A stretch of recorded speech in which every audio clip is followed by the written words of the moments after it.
ابى اتكلم عن المنتخبات العربيه اللي مشاركه بكاس العالم. خلوا المغرب على جنب، المغرب برا الموضوع. شنو هذه المشاركه؟ لو انك مو متاهل، احسن انك ما تاكل خمسه وتاكل اربعه، واللي ياكل لي سته، واللي ياكل لي ثلاثه من لاعب واحد. شنو عسى ما شر. جايبينكم حتى تدريب المنتخبات الثانيه الاوروبيه والمنتخبات. يا اخي عندك امكانيات وعندك فلوس وسويت معسكرات. انت شنو تفرق عن المغرب؟ المغرب صراحة هو الأمل العربي الوحيد اللي موجود في كأس العالم. وأنا أتمنى كل العرب يشجعون المغرب عشان عسى ما شر. والله لو إني ما أتأهل أحسن، ما أتأهل أحسن. أضحك على الناس ما تضحك علي. شنو اللي ماكل لي 4 جوال، واللي ماكل لي 6، واللي ماكل لي 7، واللي ماكل لي 3؟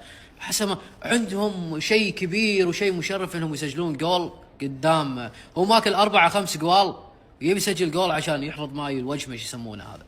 عسى ما شر. شنو هذا المشاركة اللي فشلتونا والله. لو انكم مو متأهلين احسن. وهذا للتاريخ 10 منتخبات عربية تأهلت الى كأس العالم. 10 فشلات، 9 فشلات. مو 10 لا، المغرب برا الموضوع. 9 فشلات والله العظيم فشلتونا. المغرب بعد فوزها الأخير أصبحت في المركز الخامس عالميا. مثل ما سمعت، المركز الخامس عالميا، لا يتفوق عليها في الترتيب إلا الأرجنتين، فرنسا، إسبانيا، إنجلترا.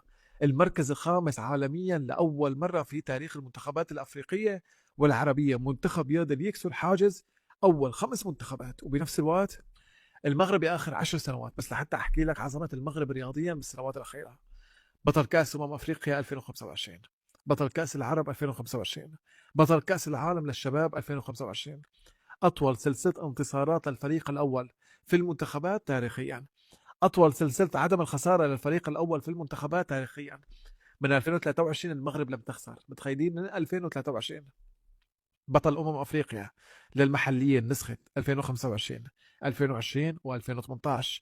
بطل أفريقيا تحت 17 سنة عام 2025، وبطل أفريقيا تحت 23 سنة عام 2023. وبنفس الوقت الفريق فاز بالبرونزية أولمبياد عام 2024. وبالنهاية في كأس العالم المغرب وصلت لنصف نهائي كأس العالم 2022. لأول مرة في تاريخ أفريقيا والمنتخبات العربية منتخب يوصل إلى نصف النهائي. نصف النهائي المغرب 99.9% بالبطولة الحالية تأهلوا إلى الدور القادم. وبنفس الوقت المغرب أكثر منتخب فوزا بالمباريات من المنتخبات الأفريقية في تاريخ كأس العالم. ومنتخب المغرب أكثر منتخب فوزا بالمباريات من المنتخبات العربية في تاريخ كأس العالم. تعجز الكلمات عن وصف المغرب رياضيا. أنا هذا رأيي.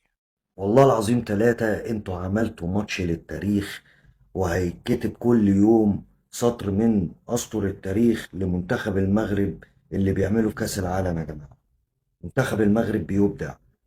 منتخب المغرب بيعمل النهاردة أسرع الأهداف اللي جت في كأس العالم.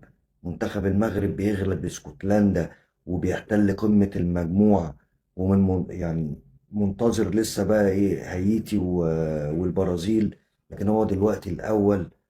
يعني مش عايز أقول لك الفريق ده بداية من ياسين بونو لخط الدفاع شادي رياض، ويوسف داو، وأيوب بوعدي، أشرف حكيمي، إبراهيم دياز، إسماعيل سايبري اللي جاب الجول وبقى ليه هدفين لغاية دلوقتي يتساوى مع محمد صلاح. يعني انتوا منتخب كبير، محتاجين بس ايه شوية حاجات كده في اللمسة الأخيرة. هي ناقصاكوا اللمسة الأخيرة، وإبراهيم دياز يبطل أنانية شوية، بس هو ده المطلوب. إبراهيم دياز لو لعب الكرة السهلة من غير ما يرقص كتير هيفرق.